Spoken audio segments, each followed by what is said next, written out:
A 13-year-old boy saved his younger sister from a kidnapper using a slingshot. I grabbed the rock, right? I put it right here, and I grabbed it, and But now he's being sued by the kidnapper, who is demanding $800,000 from the boy's mother. The boy saw a stranger snatch his Ordinary day in May, a scene of childhood innocence was shattered by the sudden arrival of a predator. 13-year-old Owen Burns and his younger sister were enjoying their day near their home, completely unaware that danger was lurking just a few steps away. A strange man emerged, casting a dark shadow over the peaceful afternoon. His intentions were not friendly, his focus fixed on Owen's sister. This was not a chance encounter.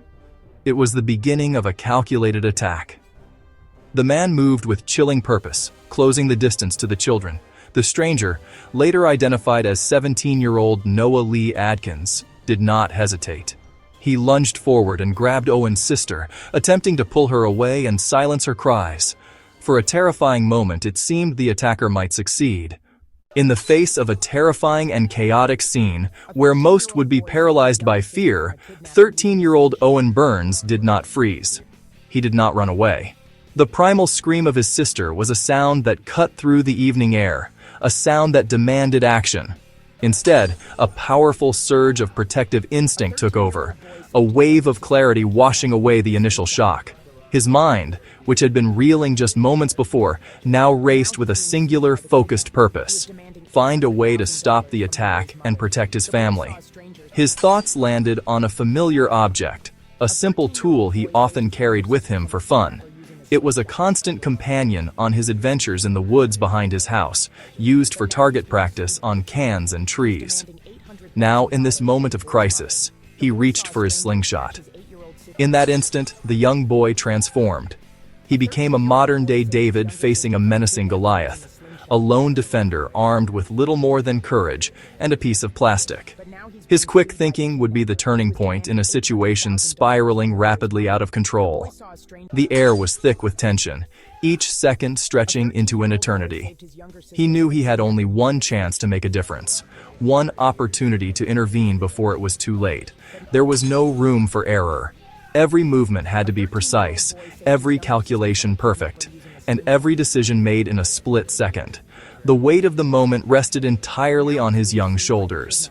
Fortunately, the attacker was completely focused on his sister, fixated on his primary target, and momentarily distracted from the young boy standing just yards away. This critical oversight provided Owen with the narrow window he needed. It's important to understand that Owen's actions were not born from malice or aggression. There was no anger in his heart, only a desperate, urgent need to protect. His response came from a profound sense of duty and a deep, unwavering love for his sister. It was the purest form of bravery, an instinct to shield the ones you care for from harm. In that moment, he was not just a boy with a toy. He was a guardian, the last line of defense standing between his family and a violent predator. With his heart pounding in his chest, but his hands surprisingly steady, Owen Burns loaded his slingshot. He selected his ammunition carefully from the small pouch he carried. His first projectile was a simple green marble, a small, smooth sphere, ordinarily a child's plaything, now about to deliver a powerful and decisive message. In that heart-stopping moment, with his sister's life hanging in the balance, Owen's world narrowed to a single point of focus. All the noise, all the fear, seemed to fade away. There was only the familiar feel of the yellow slingshot in his hand, a toy that was about to become a weapon. He drew back the elastic band, the rubber stretching taut, a repository of kinetic energy. His eyes, unwavering and sharp, fixed on the man who was still violently struggling with his sister. Time seemed to slow down. It was a split-second decision, a calculated risk with unimaginable stakes. Taking a steadying breath, he released his grip. He let the marble fly.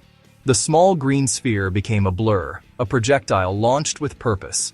It cut through the tense air with surprising speed and almost preternatural accuracy, a testament to countless hours of childhood practice now being put to the ultimate test. Then, it found its mark. The marble struck Noah Adkins directly on the side of his head. The impact was sharp, a distinct crack that cut through the chaos.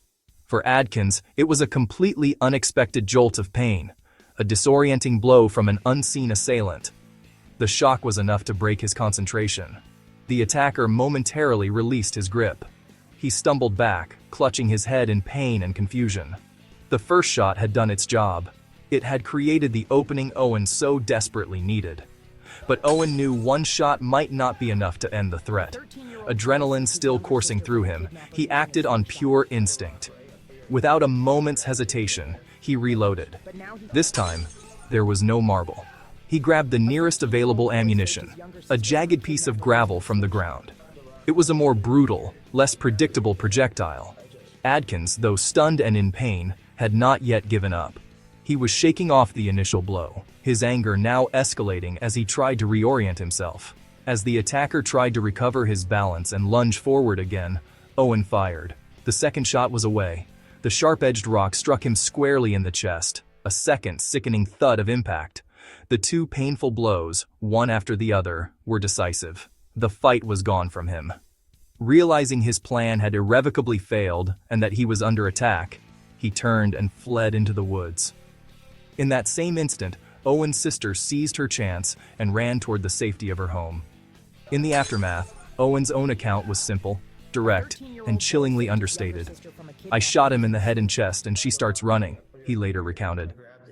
Noah Lee Adkins disappeared into the nearby woods, wounded, disoriented, now a fugitive.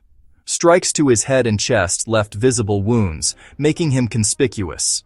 He tried to use the forest for cover, but he could not outpace the inevitable search. Sometime later, Adkins emerged from the woods and made his way to a nearby gas station. Law enforcement was already on alert. A tip came in about a suspicious person.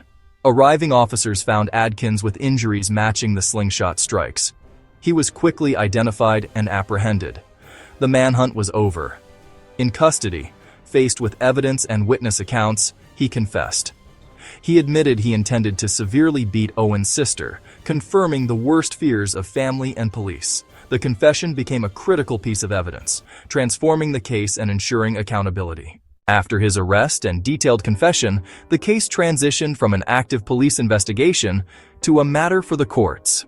The community of Alpena, Michigan, watched closely as the legal process began to unfold, seeking justice for the young girl and her family. The wheels of the judicial system were now in motion, tasked with determining the appropriate consequences for a deeply unsettling crime. The case reached a pivotal moment on December 18, 2023. Inside the Alpena County Courthouse, Adkins formally pleaded guilty to the serious charge of attempted kidnapping child enticement. This plea was a crucial step, as it eliminated the need for a prolonged and potentially traumatic trial for the victims. By admitting his guilt, Adkins accepted legal responsibility for his actions, paving the way for the sentencing phase. On January 23, 2024, the court handed down its decision. Adkins was sentenced to a minimum of 13 months and a maximum of 5 years in prison. The sentence was carefully considered, balancing the gravity of the offense with the fact that Adkins was only 17 at the time of the crime. This punishment reflected the seriousness of his actions, while also adhering to the legal parameters for a juvenile offender being tried as an adult. For the victims and their family, the sentence brought a measure of closure. It was a formal acknowledgement of the trauma they had endured and a definitive statement that the perpetrator was being held accountable by the justice system. Every step of these proceedings, from the plea to the sentencing, were matters of public record, verifiable through official court documents and widely reported by local news outlets. According to official Michigan Department of Corrections records, he was paroled on June 17, 2025, after serving approximately 25 months of his sentence. His release marked the end of his incarceration, but the consequences of his crime would follow him, including a period of supervised parole and a permanent criminal record. For the community, and especially for the Burns family, this tangible accountability was the essential outcome. It affirmed that a child's quick thinking and a community's vigilance had led to a just result. The system worked as intended. It identified the perpetrator, secured a confession, and imposed a lawful sentence based on the evidence.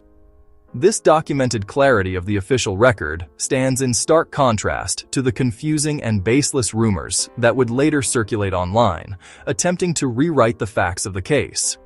The truth, however, remains anchored in these verifiable court proceedings. Well over a year later, a new narrative began surfacing online.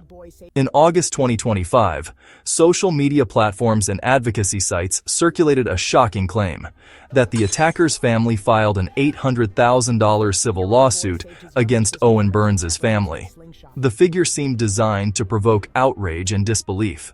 The claim did not come from a courtroom or credible report, but from murky forums and advocacy posts. A viral-style collage amplified the headline, spreading fast across feeds. It spread like wildfire, fueling debates about self-defense and the legal system.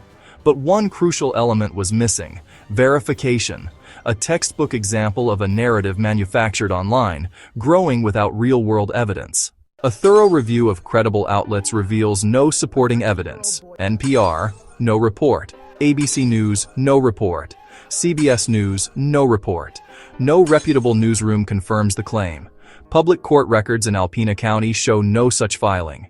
A claim of $800,000 would leave a clear paper trail. No record exists, the most definitive debunk. The story appears only in advocacy and social posts, not in court or professional reporting. As of today, the lawsuit claim remains entirely unverified and highly dubious. A reminder to question sensational claims, especially those aligned with a political narrative. The verified story of Owen Burns' heroism prompted widespread praise. In May 2023, support poured in from across the country and beyond. People celebrated his quick thinking, aim, and resolve. Neighbors, leaders, and strangers voiced admiration. He became the Slingshot hero, a symbol of bravery and devotion. Years later, an unverified lawsuit claim tapped public anger about the legal system.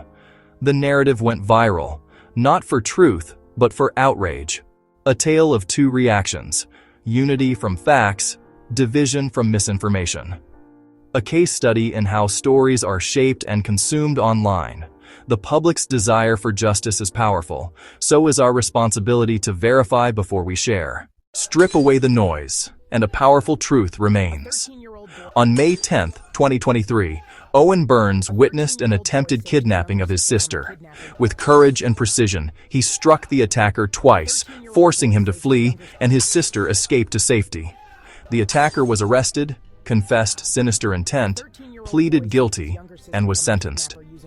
Police called Owen's actions extraordinary. He was celebrated, not punished.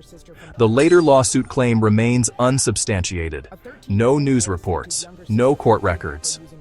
A reminder to seek verification from trusted sources before sharing sensational claims. The enduring legacy is the verified truth: a brother's love and a young hero's courage. The story of the Slingshot hero is a timeless tale of good triumphing over evil.